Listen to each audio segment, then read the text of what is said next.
കേരളത്തിലെ ഒരു മുതിർന്ന IAS ഉദ്യോഗസ്ഥൻ, ഒരു വകുപ്പ് സെക്രട്ടറിക്ക് അദ്ദേഹത്തിന് എന്താ ടെന്നീസ് കളിക്കാൻ പാടില്ലേ? അതിനോട് വിലക്കുണ്ടോ? മുൻ പിണറായി സർക്കാർ അദ്ദേഹത്തെ വിലക്കിയിരുന്നോ? ഇല്ല, അദ്ദേഹം ടെന്നീസ് കളിക്കാറേ ഉണ്ട്. പക്ഷെ അത് ഖജനാവിലെ പണമെടുത്താണെന്ന് മാത്രം. അത്രയേ അദ്ദേഹം ചെയ്തുള്ളൂ. അന്നത്തെ ആരോഗ്യമന്ത്രി KK ശൈലജയും പിന്നത്തെ ആരോഗ്യമന്ത്രി വീണ ജോർജും ഒക്കെ പറഞ്ഞാണല്ലോ. പിന്നെ ആർക്കാണ് പ്രശ്നം? ഫയലില്ല, അനുമതിയില്ല, ഒന്നുമില്ല. എടുത്തത് ഖജനാവിലെ പണം. അത് തന്നെയാണ് പ്രശ്നം. ടെന്നീസും മരുന്ന് വിതരണവും തമ്മിൽ എന്തെങ്കിലും ബന്ധമുണ്ടോ? ഇപ്പോൾ ഇല്ലെങ്കിലും ഭാവിയിൽ ഉണ്ടായേക്കാം.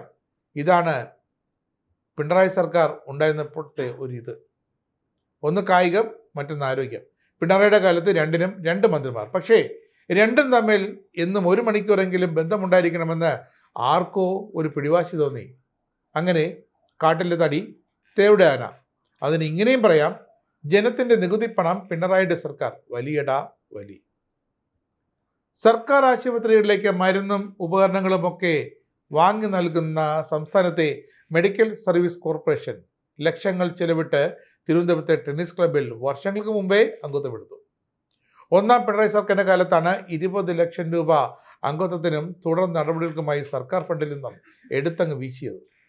അങ്ങനെ പിണറായി സർക്കാരിൻ്റെ കാലത്തെ രക്ഷാപ്രവർത്തനങ്ങൾ ഓരോന്നോരോന്നായി മറന്നിക്കിയത് പുറത്തു വരികയാണ്. മെഡിക്കൽ കോർപ്പറേഷനിലെ ആർക്കൊക്കെയാണ് ടെന്നീസ് കളിച്ചിരിക്കണമെന്ന് നിർദ്ദേശം നൽകിയതെന്ന് പിന്നാലെ വ്യക്തമാക്കാം. ഒന്നാം പിണറായി സർക്കാരിൽ KK ശൈലജ ടീച്ചർ ആരോഗ്യമന്ത്രിയായിരുന്നപ്പോഴാണ് ഈ സംഭവം. 11.5 ലക്ഷം രൂപ നൽകിയാണ് അംഗത്വമെടുത്തത്. 2022 വരെ 19,13,700 രൂപയാണ് മാസവരിയായും യോഗങ്ങൾക്കായും ഒക്കെ മൊത്തം ടെന്നീസ് ക്ലബിൽ സർക്കാർ വകുപ്പിൽ നിന്നും സംസ്ഥാന ഖജനാവിലെ പണമെടുത്തടച്ചത്. 2022 ഓഗസ്റ്റിന് ശേഷം പക്ഷേ ക്ലബിന് പണം നൽകിയിട്ടില്ല. ടെന്നീസ് ക്ലബിൽ സർക്കാർ സ്ഥാപനങ്ങൾ അംഗത്വം എടുക്കാറേയില്ല.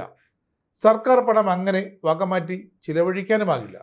എന്നിട്ടും 2017 ഏപ്രിലിലാണ് ഒന്നാം പിണറായി സർക്കാർ 1 വർഷമായപ്പോൾ മെഡിക്കൽ സർവീസ് കോർപ്പറേഷൻ ക്ലബിൽ ഒരു കോർപ്പറേറ്റ് അംഗത്വം എടുത്തത്. അന്ന് കോർപ്പറേഷൻ്റെ ചെയർമാനും ആരോഗ്യവകുപ്പ് അഡീഷണൽ ചീഫ് സെക്രട്ടറിയുമായിരുന്ന രാജീവ് സദാനന്ദനാണ് ടെന്നീസ് ക്ലബിൽ മെമ്പർഷിപ്പ് എടുക്കണമെന്ന് മെഡിക്കൽ സർവീസ് കോർപ്പറേഷൻ്റെ MDയോട് ആവശ്യപ്പെട്ടത്. അതിനും രേഖയില്ല.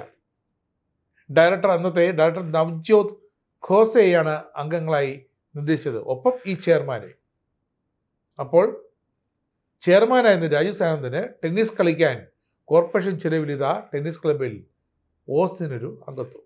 മെഡിക്കൽ സർവീസ് കോർപ്പറേഷൻ ടെന്നീസ് ക്ലബിൽ അംഗത്വം എടുക്കാനുണ്ടായ സാഹചര്യം ഫയലുകളിൽ വ്യക്തമാക്കിയിട്ടില്ല എന്നായിരുന്നു പിന്നീട് വന്ന ആരോഗ്യമന്ത്രി വീണ ജോർജ് 2022 നിയമസഭയിൽ നൽകിയ മറുപടി. എന്നിട്ടും സർക്കാരിൻ്റെ പണം ഉദ്യോഗസ്ഥർക്ക് ടെന്നീസ് കളിക്കാൻ ചെലവിട്ടത് എന്തിനാണെന്നതിന് ഒരു മറുപടിയും നൽകാതെയാണ് പിണറായി സർക്കാരും വീണ ജോർജുമൊക്കെ പടിയിറങ്ങിയത്. ഒരു സർക്കാർ കമ്പനി ഒരു സ്വകാര്യ ക്ലബിൽ അംഗത്വം എടുത്തത് നിയമാനുസൃതമാണോ എന്ന ചോദ്യത്തിന് വ്യക്തമായ മറുപടി നൽകാൻ കഴിഞ്ഞ 5 വർഷവും വീണ ജോർജ് എന്ന ആരോഗ്യമന്ത്രിക്കോ പിണറായി വിജയൻ എന്ന മുഖ്യമന്ത്രിക്കോ കഴിഞ്ഞിരുന്നില്ല. പിണറായിക്ക് ഇതൊരു വിഷയമേ അല്ല. കാരണം അദ്ദേഹം ഇതിൻ്റെ ഇരട്ടിക്കിരട്ടി ചിലവാക്കിയാണ് അമേരിക്കയിൽ മയോ ക്ലിനിക്കിലൊക്കെ പൊയ്ക്കൊണ്ടിരുന്നത്. അതുകൊണ്ട് അദ്ദേഹത്തിന് ഇതൊരു വിഷയമേ അല്ല. പക്ഷേ കോവിഡ് കാലത്തെ KK ശൈലജ ടീച്ചറിൻ്റെ കാലത്തുണ്ടായിരുന്ന അവർ ആരോഗ്യമന്ത്രിയായിരുന്നപ്പോൾ കോവിഡ് സമയത്തെ ഹെൽത്ത് മിഷൻ്റെയൊക്കെ ഇടപെടലുകൾ, സാധനങ്ങൾ വാങ്ങിയതിലെ പ്രതിരോധ കിറ്റുകൾ, PP കിറ്റുകൾ വാങ്ങിയതിലെ അഴിമതികൾ, അങ്ങനെ ഒരുപാട് അധിക തുക കൊടുത്ത് ഇരട്ടിയും 2 ഇരട്ടിയും 3 ഇരട്ടിയും തുക കൊടുത്തൊക്കെ ഇത്തരം ഉൽപ്പന്നങ്ങൾ വാങ്ങിക്കൂട്ടിയതിലെ അന്വേഷണമൊക്കെ ഇപ്പോഴും തുടരുകയാണ്.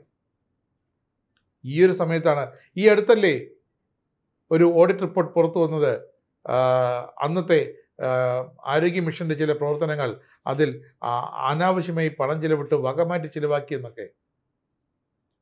ഇത്തരം ആരോപണങ്ങൾ നിലനിൽക്കുമ്പോഴാണ്, അതും ആരോഗ്യ വകുപ്പിൽ ഇത്തരം ആരോപണങ്ങൾ നടന്നുകൊണ്ടിരുന്ന സമയത്താണ്, ഓർക്കണം, ടെന്നീസ് ക്ലബിൽ, നഗരത്തിലെ ഒരു ആഡംബര ക്ലബിൽ ഒരു സർക്കാർ കോർപ്പറേഷൻ്റെ ചെയർമാനും അതിൻ്റെ MDക്കും വേണ്ടി MDയെ നിർബന്ധിച്ച് മെമ്പർഷിപ്പ് എടുപ്പിച്ചത്.